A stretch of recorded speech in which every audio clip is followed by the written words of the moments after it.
Hello, everyone. Hello. I think that we can start. Nomvuyo, can I ask you to mute yourself, please? Thank you.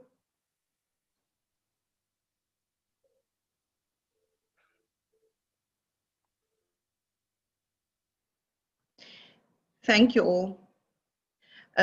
We are still accepting people in the room, so it might just take a while, but I think that we should start. So welcome to our first food gardening webinar, which is week 1 of the 9 sessions that we have. As an organization, SAFCEI, Southern African Faith Communities Environment Institute, we are very excited to start this off. As a multi-faith-based organization, we normally start off everything with a prayer, which I will ask my colleague, Reverend Berry Bear, to do for us. Hello, Berry. Good afternoon, Zainab. Good afternoon, everybody. It's lovely to be here, and good afternoon, especially to John Nzira. I'm really looking forward to this. Thank you. Please join me as we dedicate this time. Great Spirit, all of life is supported by the bounty of the earth. May every breath we take be a prayer of thanksgiving. May every step we take be a prayer of celebration. And may every word we speak be spoken in reverence, in peace, and in service. As we touch the soil with our feet and our hands, may our hearts be touched by her bounty and by her beauty. Let us never be wasteful, but always mindful.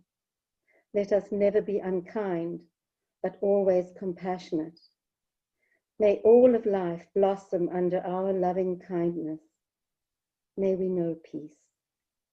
Amen.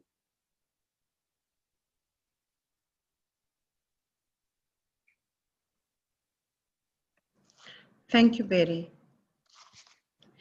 Could I just request that everyone switches off their cameras and their mics so that we have better connection for those who are using data for the bandwidth?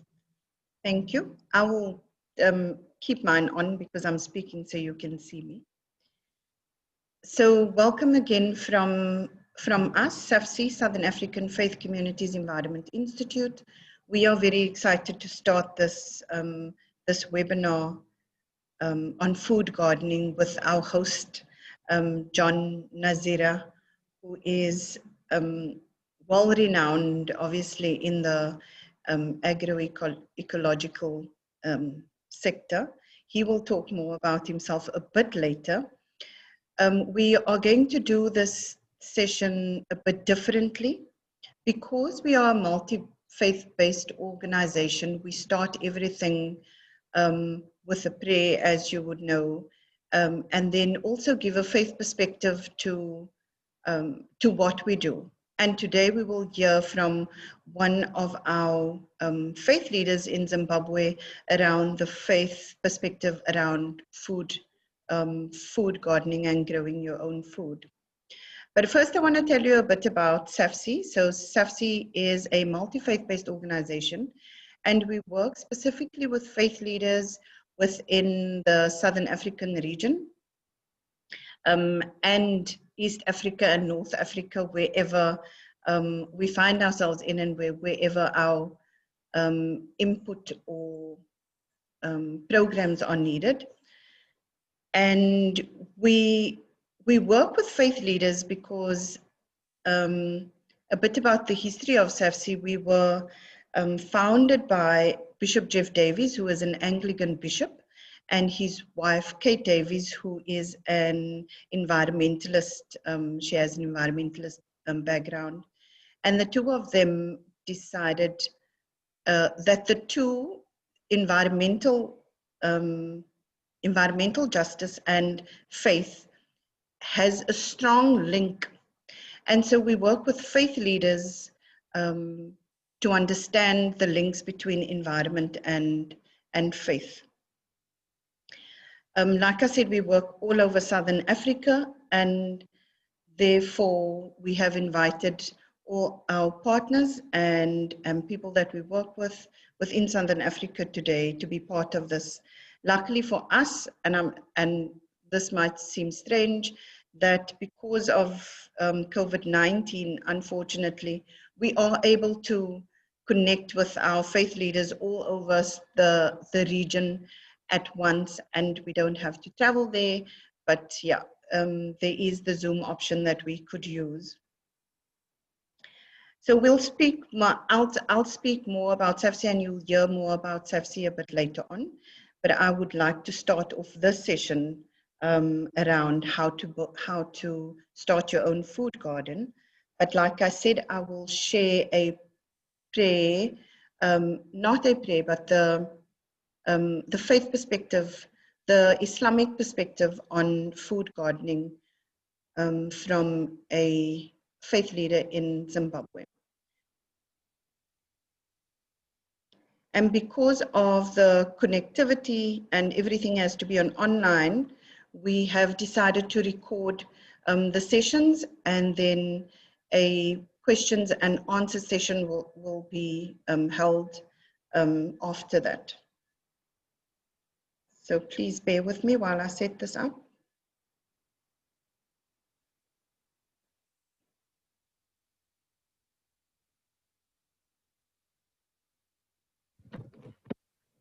How are you, ladies and gentlemen? I just want to share something about agriculture in Islamic perspective. Islam, like any other religion, is a religion, is a diversity system with a correlated mutual approach to one's coexistence with Allah's creation. However, agriculture in Islam has not only been a coping mechanism to ensure food security and sustainability, but rather it is viewed from Islamic perspective as a divine command with due responsibility embedded upon mankind, and one of the pure acts of worship recommended to all mankind. Islam is a religion that advocates for self-sustenance through agriculture. Throughout history, our noble prophet Muhammad, peace be upon him, when he established a government in Medina, the first thing he taught his people was to dig wells and do agriculture. It was a source of income and food in the history of Islam. One of the divine leaders of Islam, Imam Sadiq alayhi salam, also said, I quote, there is no occupation more beloved to Allah than agriculture. And every single prophet that Allah sent down was a farmer, except Prophet Enoch, alayhi salam, who was a tailor, close quote. Mustarab al-Asr, volume 13, page 460, number 15,892. Even in traditions and books of Islam, agriculture was given much preference over occupations. It is regarded as one of the purest form or a source of income. Therefore, we as Fatma Zara Women's Organization, we saw it fit as Muslims to consider it as our due responsibility to be of assistance to the society. We created a platform where the youths could engage themselves into a sustainable food security and livelihood project. We offered space and resources for the youth to engage themselves into vegetable farming, so as it has also been an occupation more beloved by Allah.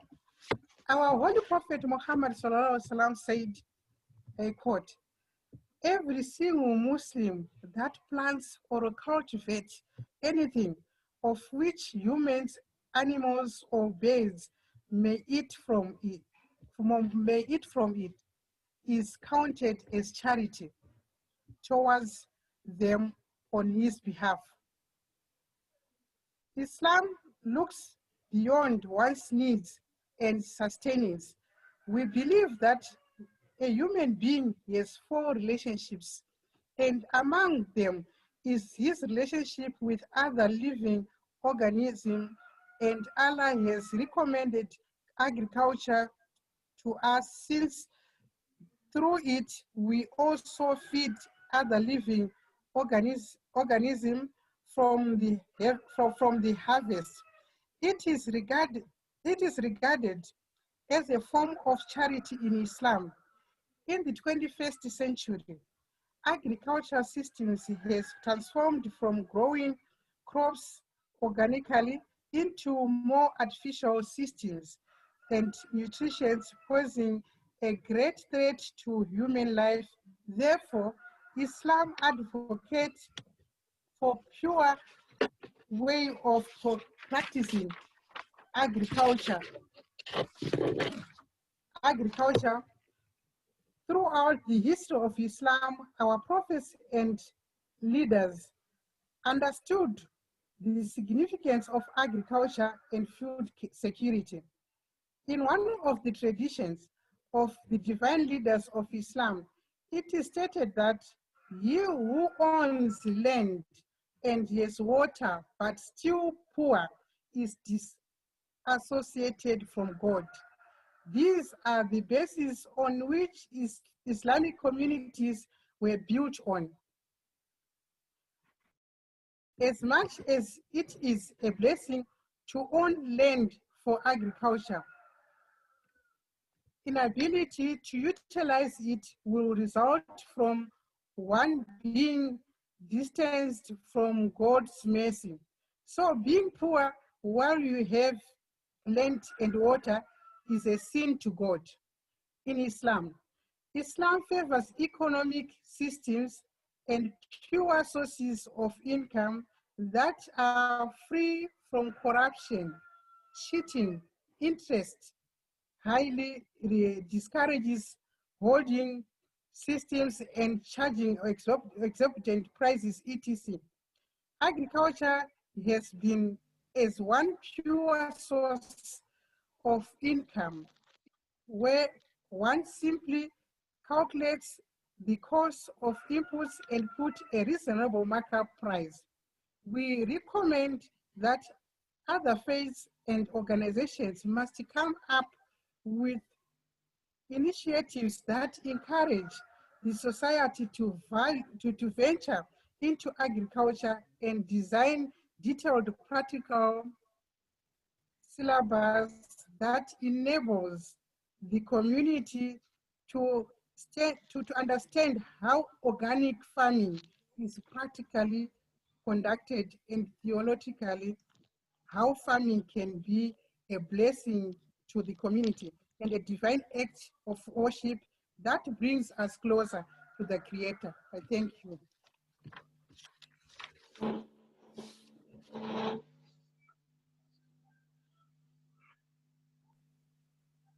Thank you. I see somebody has been struggling with the sound. Has everybody been struggling with the sound, or could everyone hear? Please give me a thumbs up if you could hear the sound. And it's popping up. Thank you very much. So as I said, the presentations has been pre-recorded for connection purposes. So I'll then move on to the recording from John Nzira. And John Nzira works for UKUVUNA. John, I know that you are there. I'm not sure if I have pronounced that correctly. If you want to come on. Yeah, I'm here. It's UKUVUNA. Okay. UKUVUNA. Do you just want to introduce yourself and then we'll play the video? Oh, okay. Thank you. Okay, my name is John Nzira. I'm from UKUVUNA. We are based in Midrand, but we are working in South Africa, Zimbabwe, Malawi, and mainly our drive is to assist. Where are they? Sorry. Oh, hello. So we are based in Gauteng, in Johannesburg, but we are working in Malawi, Zimbabwe, and South Africa. Our mission is mainly to assist the communal people or farmers, interested farmers, to grow food and improve their lives and improve wealth around their communities. Thank you.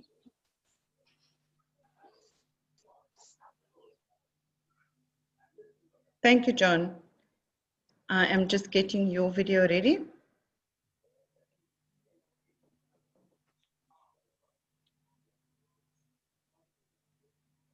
So now we will go straight into the training session of John's recording.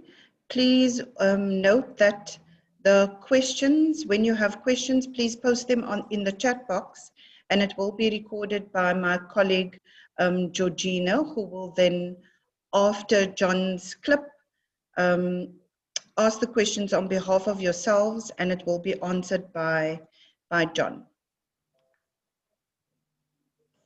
So let me just get the recording.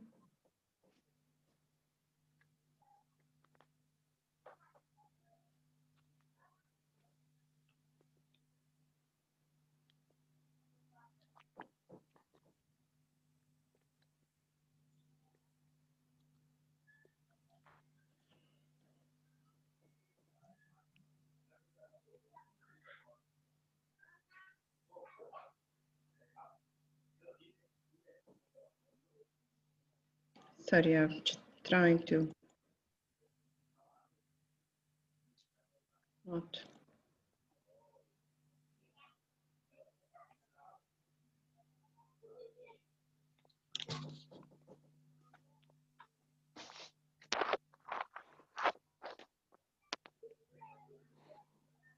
Here we go.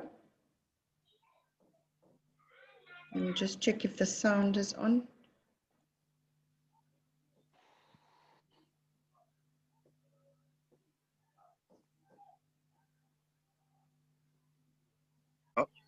Good morning. My name is John Nzira. Today we are going to talk about soil management.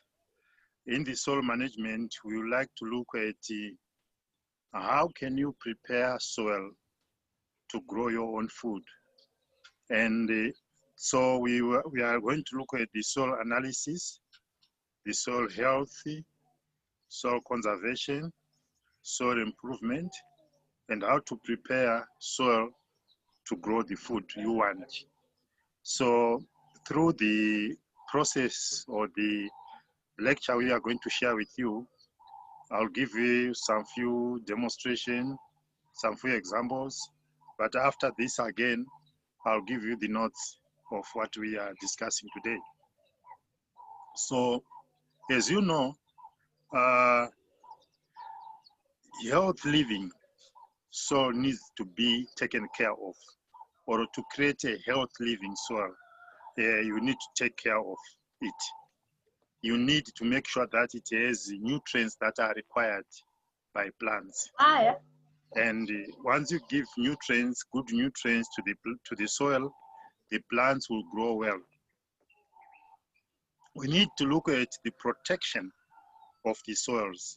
How do you protect soil from erosion? How do you protect the soil from the sun heating, the scorch of the sun? How do you protect the soil from pollutions? And all those, we try to address those in the process of sharing with you. So it is important to know that when we are talking of living soil or health soil, it has lots of microorganisms. And these microorganisms, they need to be taken care of. And these microorganisms, they help in the health of the soil, and hence it helps the growth of a plant. It can be any plant. It can be helped by the health of the soil. For example, you see in my garden, this one, can you see this leaf? It's root.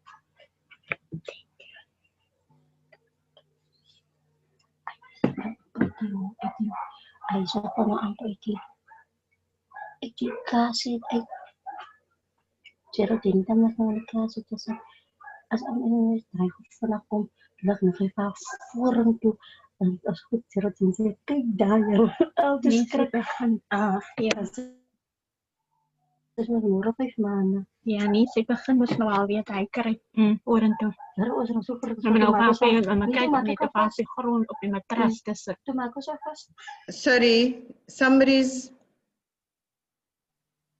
mic is on. Please switch off mics, everyone.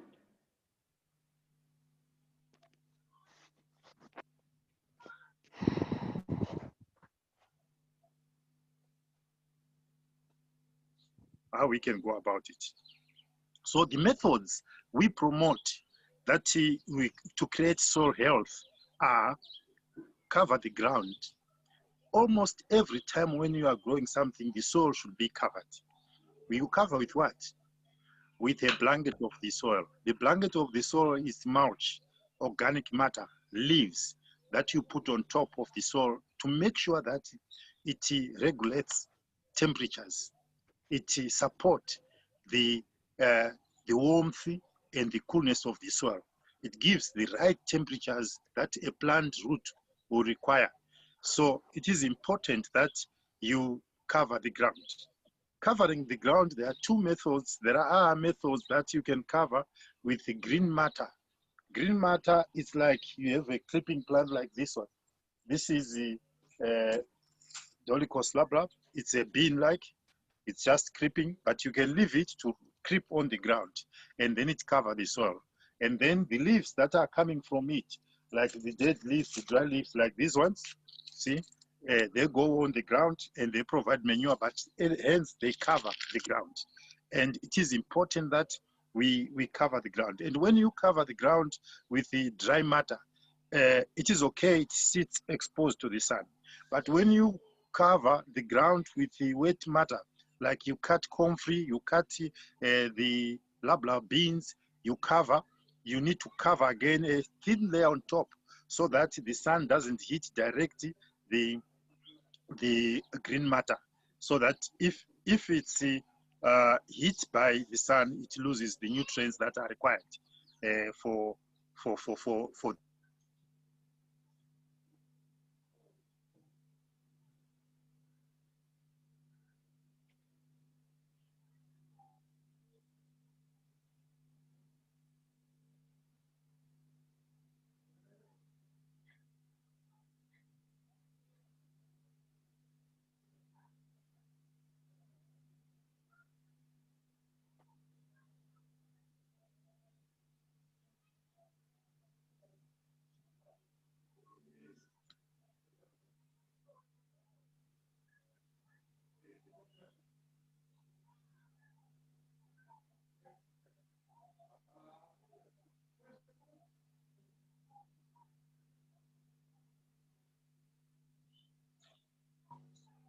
and put manure on top and put grass on top, and then it's a layer, different layers that you set to make sure that you are building the health of the soil. After that, you plant, and then there is no digging. in Siswa they call it umbeda mavila, a bed for less people. It is easy to work on it. It is easy to build, but at the end of the day, it builds the health of the soil.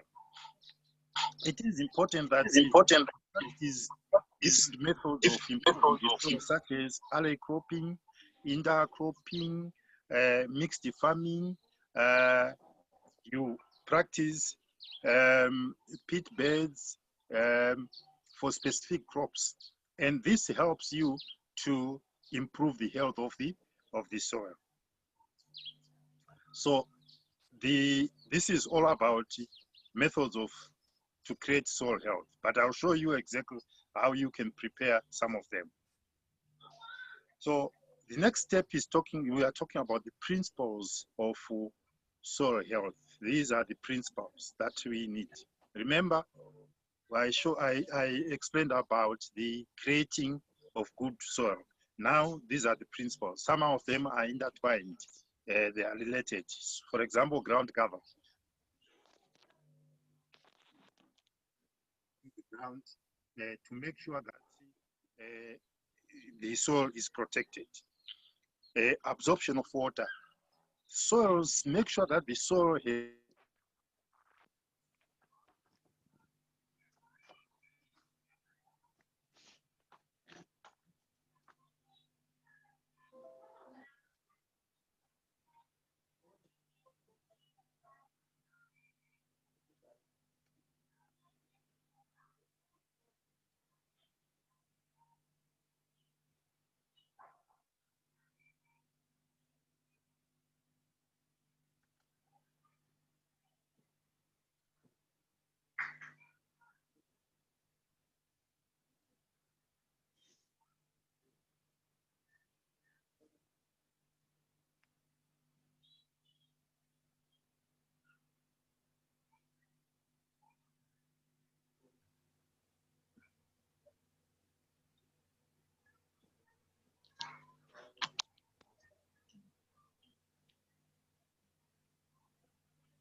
not the plant.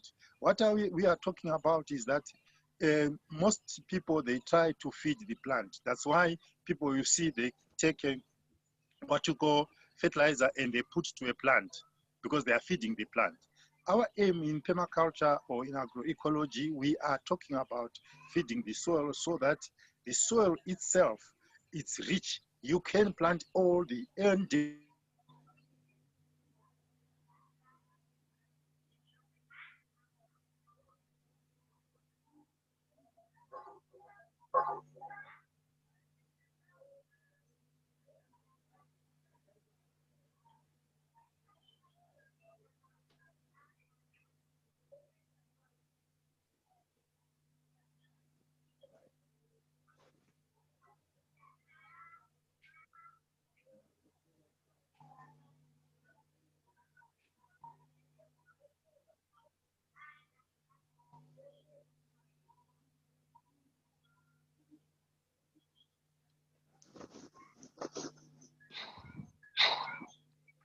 Something that we bring in our systems. For example, we have people using synthetic chemicals in our systems. It's a pollution. When it comes into the system, what happened? It pollutes the soil. And when the soil is no longer good, it's not producing anything, then we tend to ignore or to leave it. I've seen many farmers in arable areas where they grow with fertilizers. After 5-6 years, they stop farming and they leave the land because the land is no longer productive. And we have experienced in many cases that your parents, they've been growing in a certain area, but now they stop because it's no longer productive because they've been allowing into the system. In our system, no pollution, zero pollution. So if you do not bring pollution, at the end of the day, you are having a health system Right. for health plants. Ada health- bulan na yang mana yang punya kan abu kan mama di. Eh, Punya tapi kira. kamu nanti belum lakukan lah. Kan sudah kita mari. Oh duras. 4 years. 40. Oh yes. Itu tempat mari. Amen. 5 years. Ah, 12 years mari konda. Inja bezan sa maji ni ko kumpa. Ora da ta kumpa. Inu maju bachelor kuno kan harus kuasa udah raman sa dari. Eh, Bachelor kuno ko. ah, saudara nih sih. Kasu tumbori je saga tu garo deh. Ah, ini kau guys kami mau ni ka rice kan nyam.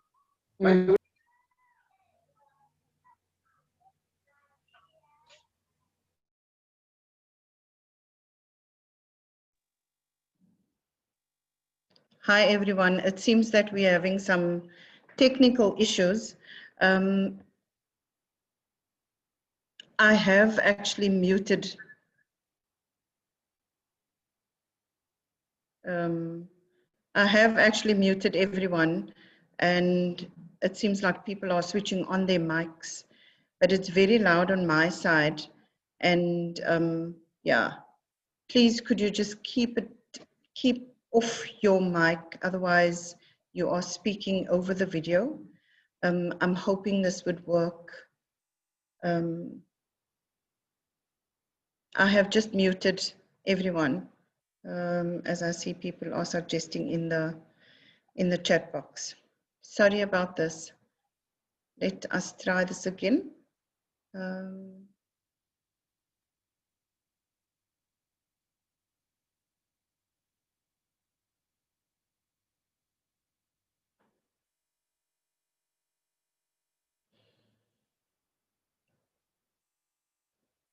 Carcass, earthworm cast, it goes into the field and it supports the soils. You can also practice what we call zero cultivation, where you use card boxes to cover the ground and put manure on top and put grass on top, and then it's a layer, different layers that you set to make sure that you are building the health of the soil. After that, you plant, and then there is no digging. In Sisqua, they call it umbeda mavila, a bed for less people. It is easy to work on it. It is easy to build, but at the end of the day, it builds the health of the soil. It is important that you practice different methods of improving the soil, such as alley cropping, intercropping, mixed farming. You practice pit beds for specific crops, and this helps you to improve the health of the soil. So this is all about methods to create soil health, but I'll show you exactly how you can prepare some of them. So the next step is we are talking about the principles of soil health. These are the principles that we need. Remember, I explained about the creating of good soil. Now, these are the principles. Some of them are intertwined. They are related. For example, ground cover. Ground to make sure that the soil is protected. Absorption of water. Soils, make sure that the soil has opportunity to absorb water. If it doesn't have opportunity to absorb water, it stagnates. It means it can kill plants, because when water stagnates on the surface, it accumulates and kills the root of a plant. Because some of the plants, they are not good in standing where the water is logging. So allow water to go into the ground. And when water goes into the ground, it helps to support the boreholes, support the underground aquifer. So it is important to direct water into the ground. Protect and preserve soil. Always protect soil from erosion, from pollution. If it's the area, your farm, you have some erosion in your farm, make sure that you make some means of preventing that, because the topsoil, if it's eroded, where is it going to? Going to the ocean, you cannot bring it back into the farm. you lose the topsoil, you lose the rich soil, you lose your wealth. So soil is the mother of everything. For us to live, it is soil. So we need to protect it. Don't let it go to the ocean. Make sure that it's available, it's protected within wherever you are working. Feed the soil, not the plant. What we are talking about is that most people, they try to feed the plant. That's why people, you see, they take what you call fertilizer and they put to a plant because they are feeding the plant. Our aim in permaculture or in agroecology, we are talking about feeding the soil so that the soil itself, it's rich. You can plant all the different type of plants in there because the soil pH is good, the soil nutrients are good, everything is good in there. So you don't need to feed a plant. Let the plants choose where they want to get food. And it is important for the plant to select where it can send its root to get the food. But it can only do that if you work smart and feed the soil. Make sure that the soil is rich. And then you don't have another work to do. The most important thing that you'll be doing is to manage, monitor, maintenance of the garden. Stop pollution. Pollution is something that we bring in our systems. For example, we have people using synthetic chemicals in our systems. It's a pollution. When it comes into the system, what happened? It pollutes the soil. And when the soil is no longer good, it's not producing anything, then we tend to ignore or to leave it. I've seen many farmers in arable areas where they grow with fertilizers. After 5-6 years, they stop farming and they leave the land because the land is no longer productive. And we have experienced in many cases that your parents, they have been growing crops in a certain area, but now they stopped it because it's no longer productive, because they've been allowing pollution to come into the system. In our system, in our permaculture, we say no pollution, zero pollution. So if you do not bring pollution, at the end of the day, you are having a health system for health plants, for health people. So to go further and understand what we are talking about, you need to know soil types. What soil do we have? What testing can you do on the soil and classify the soil so that you can be able to grow food? The main aim of our farms or in the garden is to grow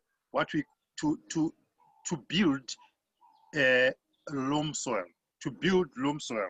And when we say building loam soil, we are talking of soil that is like this, the one I showed you earlier.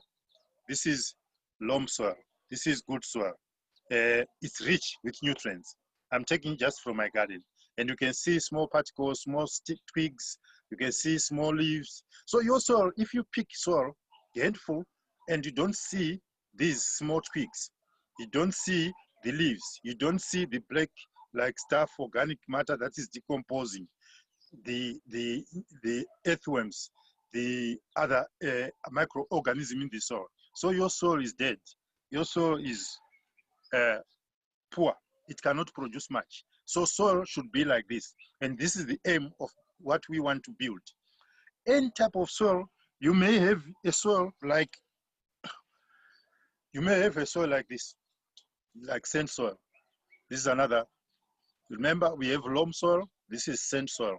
And sand soil or gravel soils, they can only be changed by adding compost into it or doing other methods that helps the quick improvement of the soil. So this soil like this, it can be changed within weeks, months to a good soil, to one I have shown you. And to change it, it's only organic matter that you add in there. It's only the natural fertilizer that you can put in. If you put synthetic fertilizer in here, yes, the crop can grow quick in the few months, but after few months again, after a year, you'll start seeing the plants, they are weak. They are no longer growing like the ones I have shown you here with big leaves. So it is very important to know exactly what you can do to change the type of soil you have in your garden.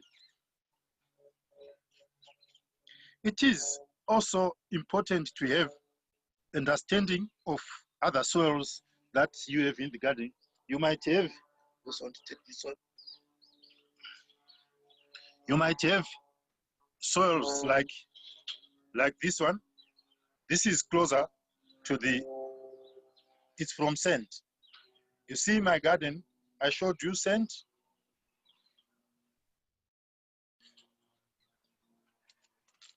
This is the scent that was in my garden, and I changed it to this. And now we have this. Now it's all this organic matter. And there is no plant that can reject to grow in this environment. So it is important to classify your soil. Sometimes when you want to classify whether it's clay soil, you put it in water and you make a sausage. When you make a sausage, you bend it. If it cracks, it's sand soil. But if it continue to bend and form a ring, then it is clay. So either clay or sand soil, they can only be changed to good soil by adding organic matter, by putting compost, by putting mulch, by adding earthworms. That's the only way you can convert the sand soil, clay soil into good soil. So those methods I'm going to share with you as well. Yeah.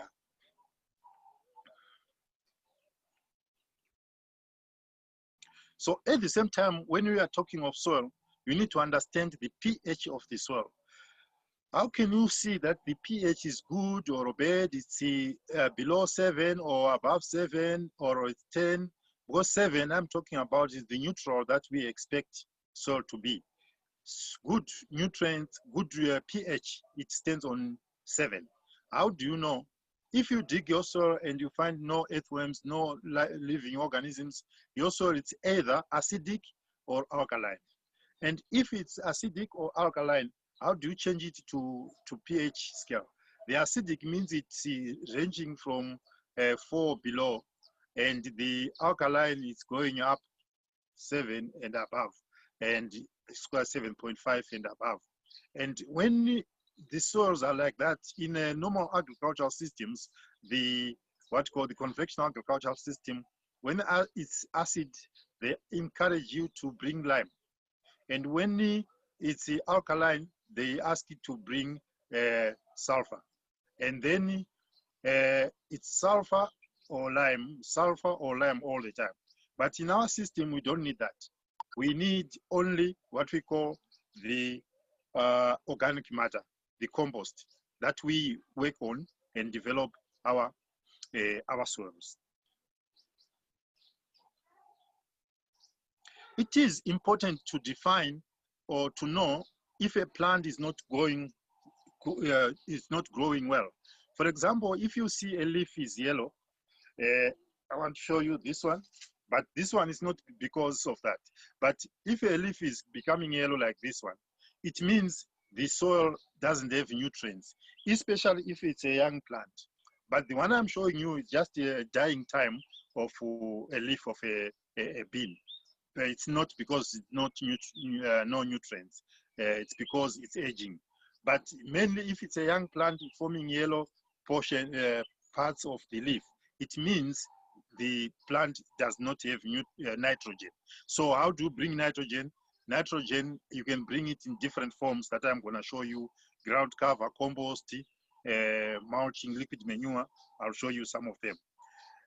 If a leaf become darker purple, if it becomes purple on the edge, it means potassium is not there. So how do you make sure that you bring potassium in the soil? You add compost. Compost is the answer to address those challenges. So there are other examples: phosphorus, magnesium, sulfur, and calcium. All these, they can be addressed by having a good compost into your field, and you won't see plants having such a challenge.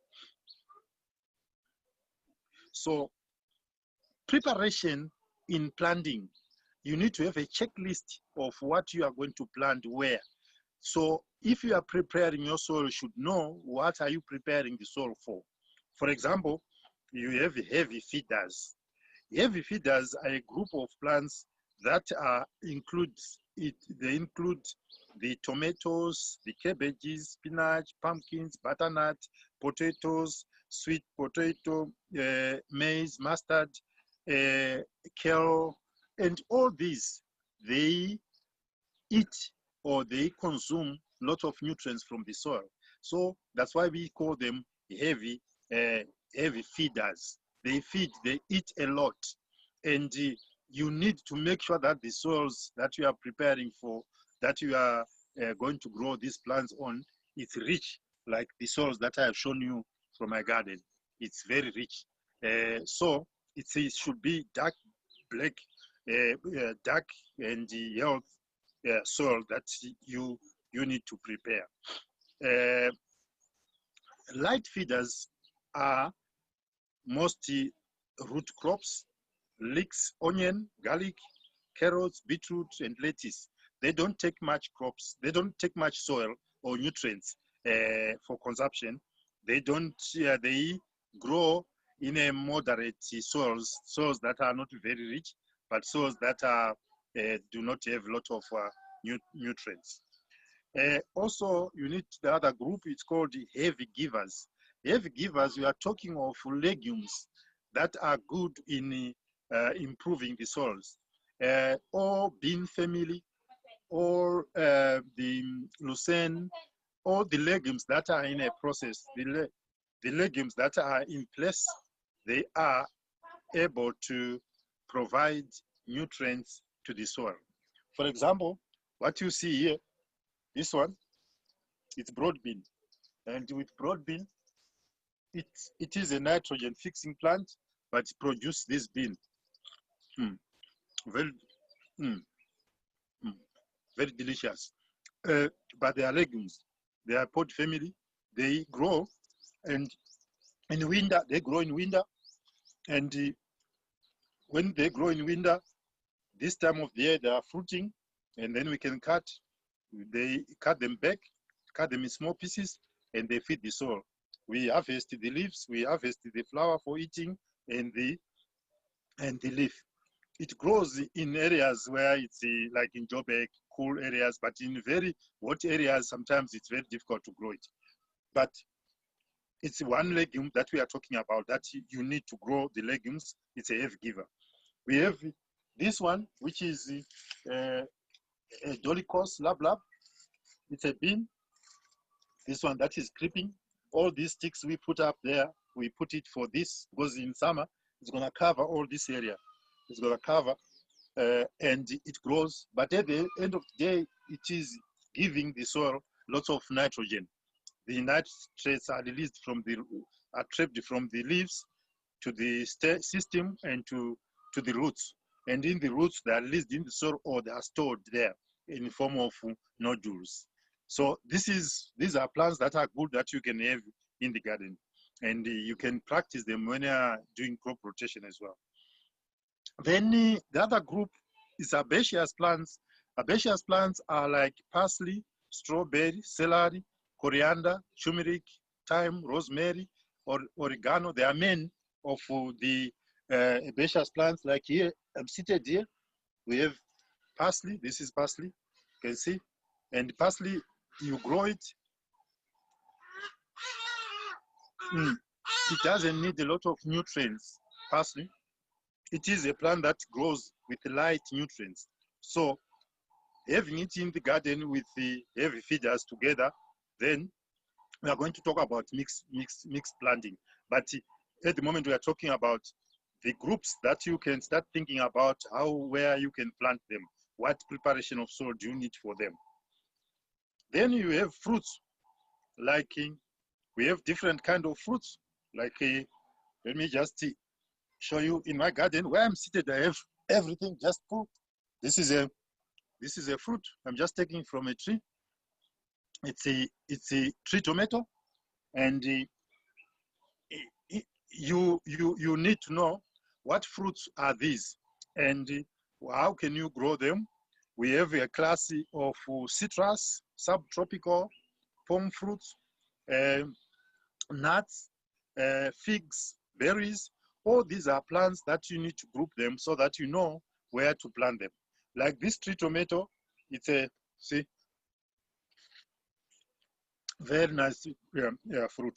And whilst I'm in garden, I'm lecturing, I'm on the web now, I'm enjoying the food that is growing within me. And it is, life is, I won't have problems of high blood pressure or diseases because everything is around me. These are medicine for me. Okay, let's see, leave that one. We'll talk about it later and sometime. You need to also to have a group of, to understand a group of vines. The vines are including grapes, the kiwi fruits, the passion fruit, the shushu, and these are plants that creeps. So you need to know where to grow them, what type of soil they need. These ones, they don't need much nutrients, but the methods of preparation that I'm going to share with you, you will now consider. I'll give you examples again of what crops can you grow in this type of methods that we are going to talk about. So, as I have explained earlier, that you need to understand the type of fertilizer as well that you are going to use in the soil. So now let's talk about soil preparation. You have a piece of land and you want to start preparing. What do? Most people, they go and weed first, clear the soil. It's fine. That's one method that you can do. Let's say you have used that method of digging to loosen the soil. What do you do next? You prepare a method called a raised bed or standard bed. So you measure the bed, use a rake, 1.2 wide, and length, maybe the size, the length is determined by the length of the field or the size of the field. It can be 1 meter, 2 meters, 3 meters, 10 meters. It depends how you want it to be. But the width is about 1.2. 1.2, it helps in when you are working with your wife or a girlfriend or working with your son or your daughter. One is on the other side, the one is the other side. Then you can talk as you planned, and you can reach the center. Both of you can reach the center of the bed. If it's narrow, 1 meter wide, it's too narrow for 2 people to work. You are wasting space for pathway. So it is important to have it 1.2. And with 1.2, it also helps that if you extend it to 1.5, you won't be able to reach at the center. So I stretch my hand and my wife stretches her hand. We cannot reach the center because it's 1.5. But 1.2 wide, it's a standard way of making a vegetable bed. And you can chat with your wife, your girlfriend, one the other side, whilst you are planting, whilst you are weeding, whilst you are doing work in the garden. So the standard bed, it's then measured that way, and then you bring a layer of manure like compost. You'll put a layer of about maybe 10 centimeter manure, compost, not manure. Manure is from animals, but compost or earthworm cast. A 10 centimeter, you put a 10 centimeter layer.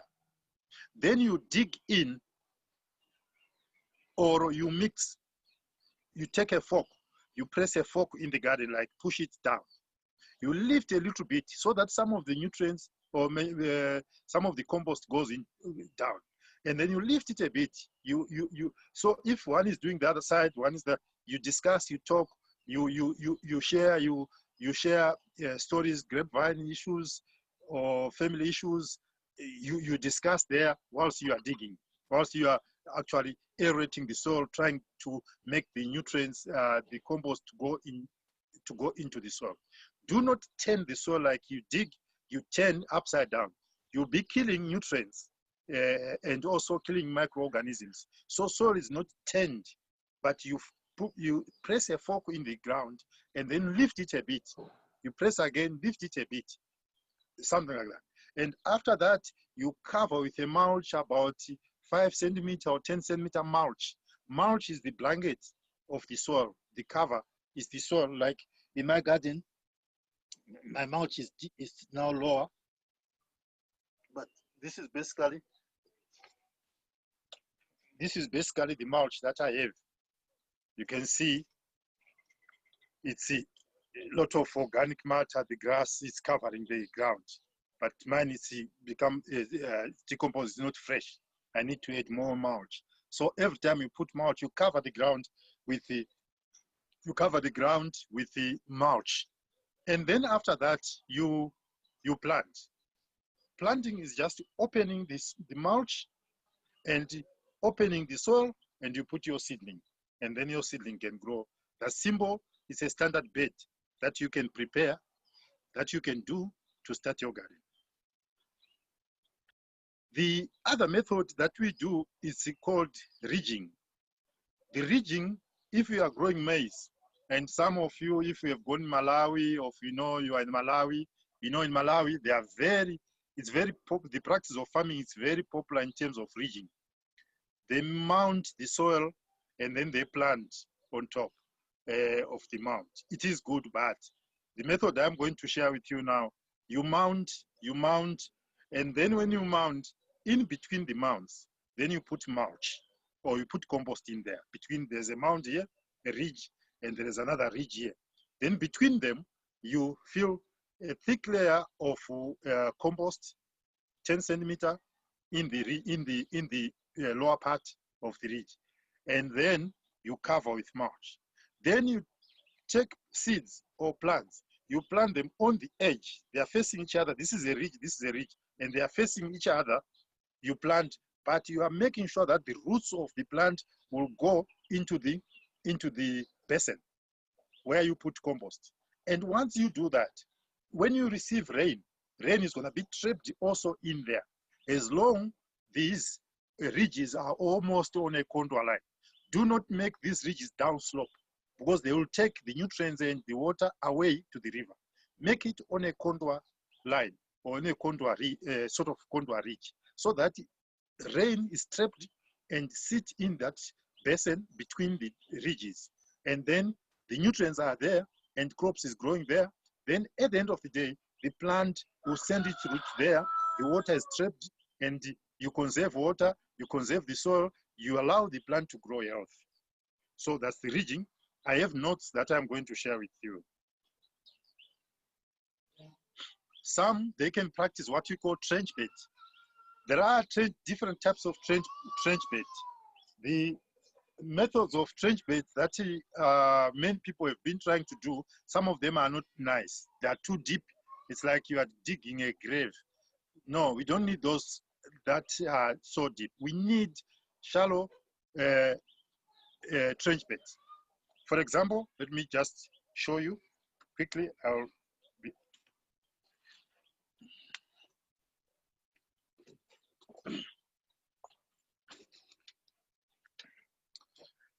Yeah, some have been recommending that you dig 1 meter deep, like the spade. You see, it's too much to dig like a spade deep. You don't need that. You dig half a spade like this. From here to here, it's about 50 centimeter. You dig, and the width of the trench can be also about 50 centimeter or 60 centimeter wide. Deep, it's 50 centimeter. Wide, it's about 50 centimeter. And then length determined by the size of your field and how you like it. It can be 1 meter, 2 meter, 10 meters, no problem. Then you fill the, after digging the soil, you put both sides, like making a trench. And then you fill the trench with organic matter. The organic matter you can put in there, there are different types of organic matter that you can add there. You can burn bones and put them there. You can put twigs. You can put green leaves, or can put dry leaves. When you put these, put them in layers until you put at the end compost, and then you cover with mulch, and then you take the soil, you cover. Then you have a ridge again. But after making a ridge, make on the edge a basin like to catch water. And then you plant. You can plant after 2 weeks. When you prepare that, plant after 2 weeks or plant after 3 weeks. But when you water on top, there should be some ridges on the edge to prevent water run away. So the water will go into the rich environment of soil. And when it goes there, it decomposes all the matter, your organic matter you put in there. Out of that, you can now plant tomatoes. You get good tomatoes out of that.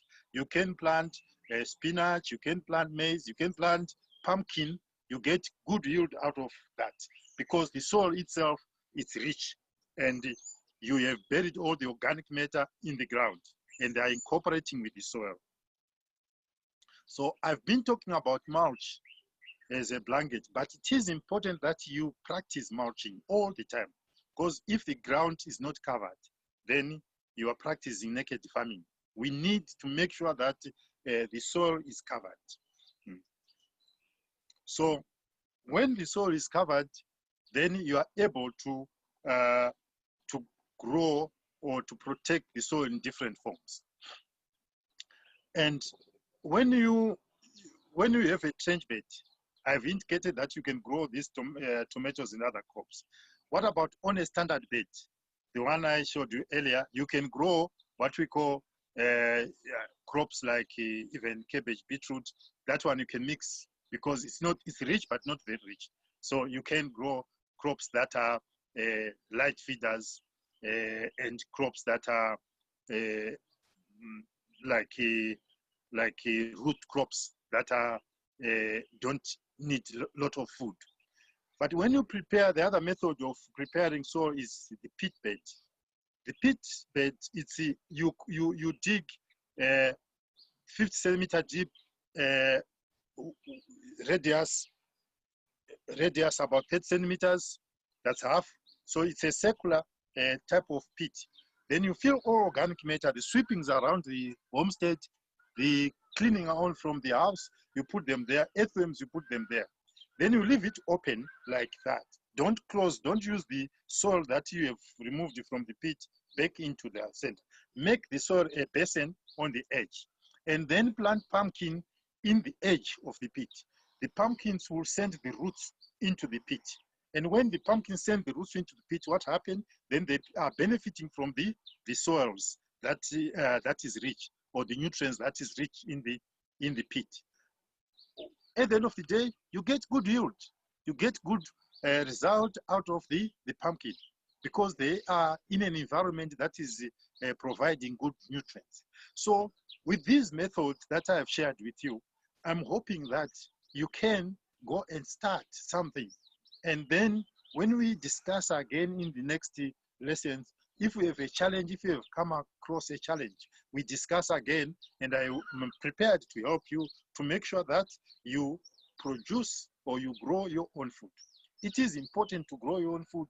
You don't need a huge piece of land, but a small piece of land in a container, or you can produce enough for your family and enough for daily consumption. So it is your choice to make sure that you produce your own food in the right way, in harmony with nature. Growing food, it should be a hobby.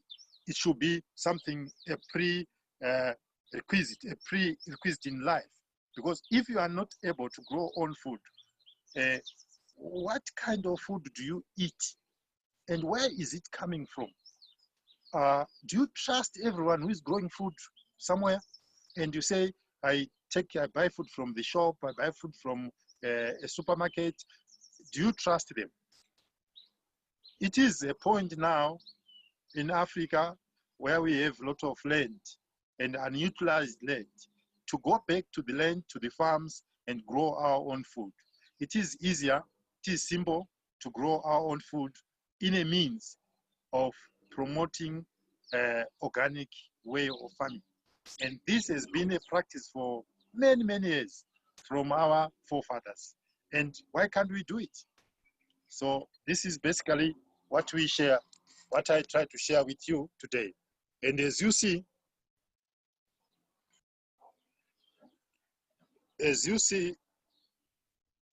now, you see in my garden, this is part of my garden, just a small garden here. And there are quite a lot of vegetables that are here. And it's a small thing. So it is important that anyone can grow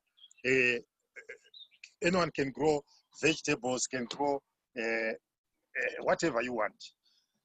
And for now, thank you. We'll meet again in the next episode. Bye.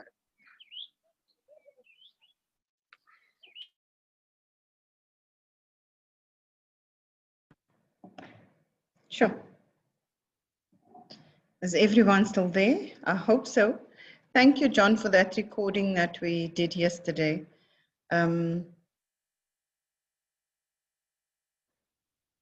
Everyone, I'm sure, I know that I wish that I had a John Nzira in my community to help me to plant.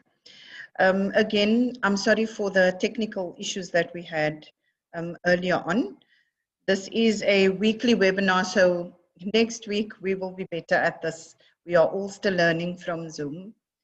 Can I ask Georgina, my colleague Georgina, to read out the questions, if there were any for John? John, can you come online to answer some of the questions?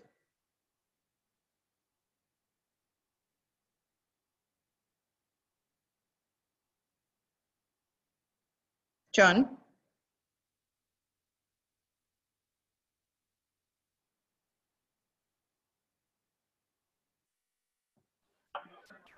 Hello? Hi. Hi.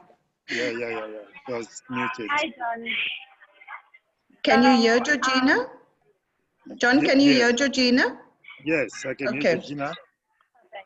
All right. Hi, John. So one of the questions that we received was that it was from Tycho, and it says some people suggest to put Epsom salt in their soil. Is it a chemical? Can you use Epsom salt, or is it a chemical that you shouldn't use in your soil? What chemical?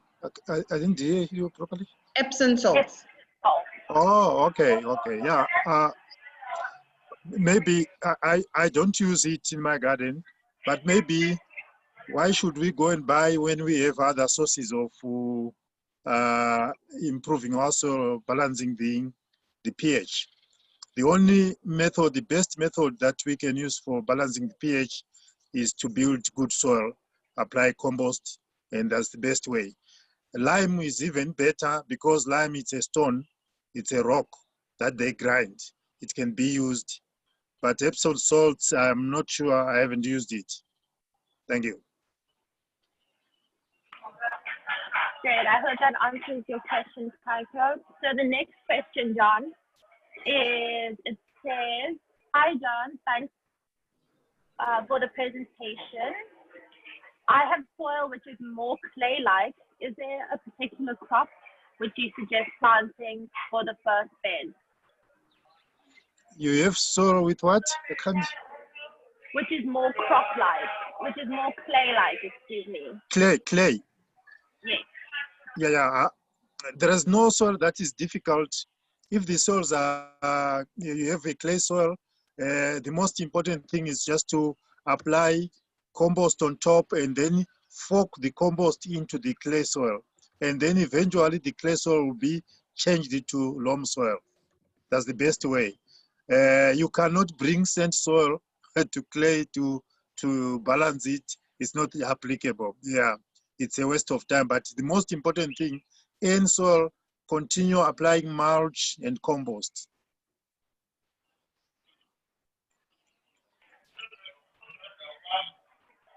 Great, I hope that answered the question. So the next question says, hi John, thanks John for the presentation. In my church, we are encouraging the entire plantation in order to encourage our people to start to plant their own vegetables. What is your intake on that?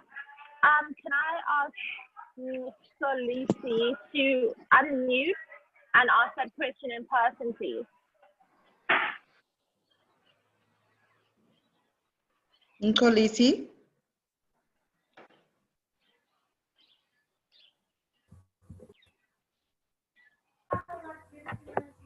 Yes, do you hear me? Yes, please ask your question. Thanks for the presentation from John. What I want to get in my church, we encourage the parishioners to start to plant their vegetables using the old ties, the cut ties. So my question is that, is it proper if we encourage them to start their own garden through that model? As long as you have soil, I don't encourage people to use tires. The tires, they don't make a nice environment, plus they pollute, they release some chemicals that are not good for some plants. And sometimes if you don't manage them well, they can breed mosquitoes. So as long as you have soil, why can't you just grow crops on the soil? Just prepare the standard bed and grow them, the crops on the ground. It helps a lot and it saves a lot. Yeah, than tires. Right. Yeah. No, thanks so much then. One more question, and this is from me, John. How would you suggest we start a small food garden? What would you suggest you start with if you want to start a garden? Something nice and easy. Maybe I didn't get you right. It's it. What would be an easy crop to start with for a food garden? Easy way of starting a food garden. Oh, first you need to make a checklist of what you want to eat. What do you want? Do you want spinach? Do you want carrots? Do you want? And then when you have your checklist of what you want, and then you say, okay, how many are we? Are we 10? Are we? Or you are only one person? So if you're one person, you might need only 5 bunches of spinach. Then you start grow them in a box, in a container, or grow them on the ground. But you are addressing what you need. So starting a garden is about providing the food you require. Yeah. So that influences the starting of a garden. Then if you are many people, you can expand. If you see 10 bunches are not enough, or 10 plants of spinach are not enough, then the next season plant 20 to supply whoever wants the crops. But most important thing, you must make sure that you have all the organic matter, organic compost, mulch, and also recycle all the waste from the kitchen. Put it in a drum and decompose. And then when it decomposes, the plant crops there. Then they can grow. Thank you.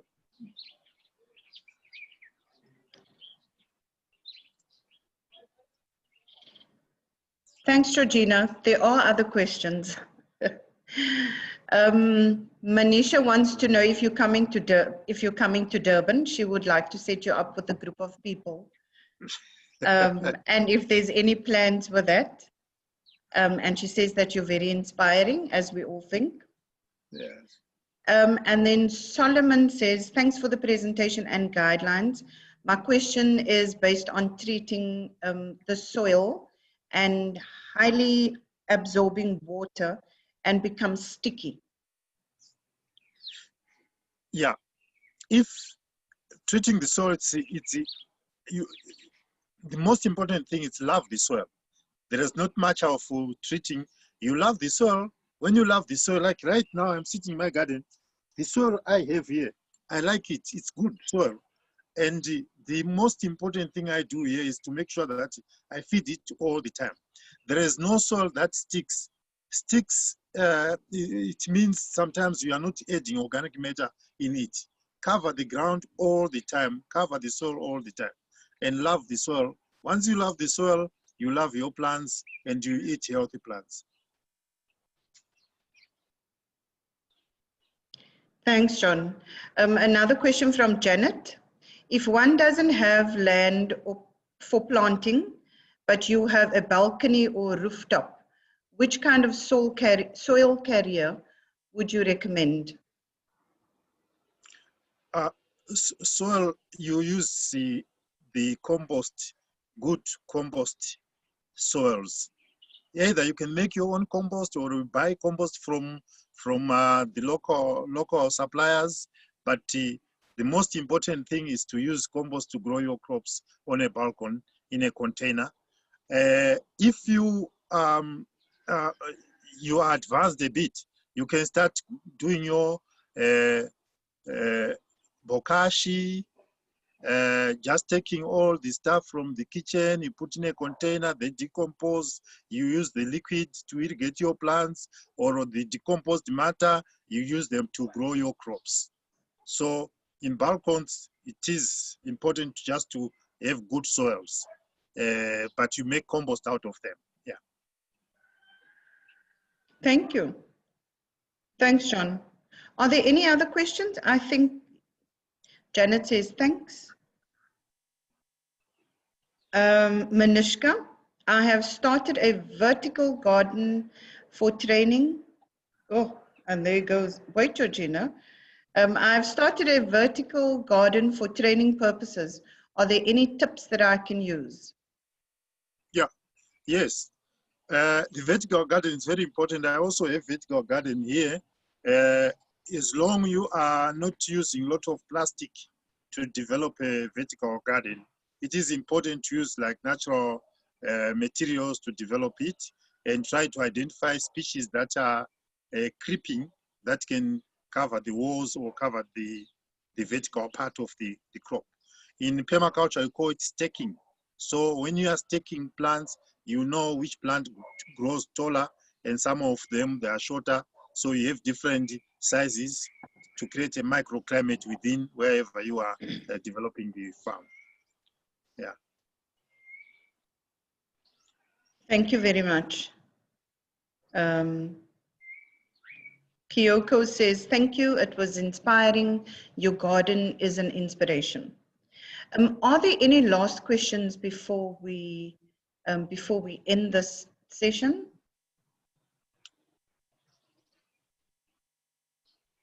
Anyone with a question, you can put your hand up.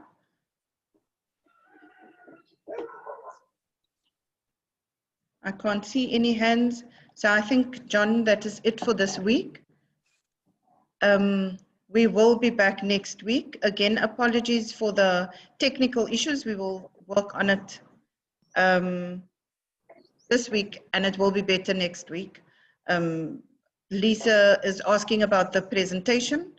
Yes, the presentation and the notes that John has spoken about is available, and it will be sent to everyone.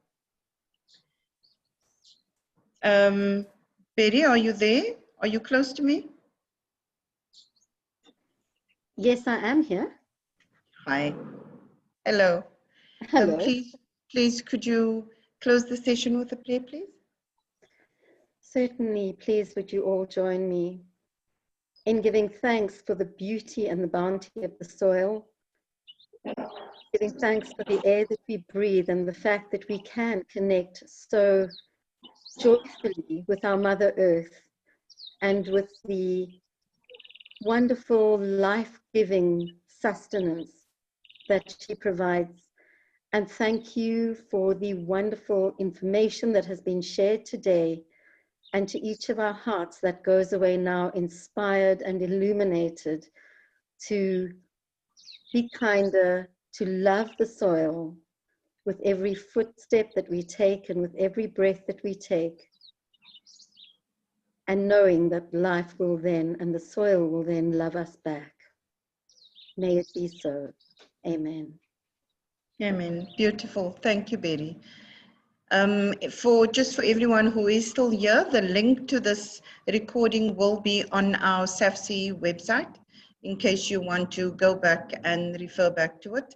John, thank you very much. We will see you next week. Thank you. Thank you. Thank you all.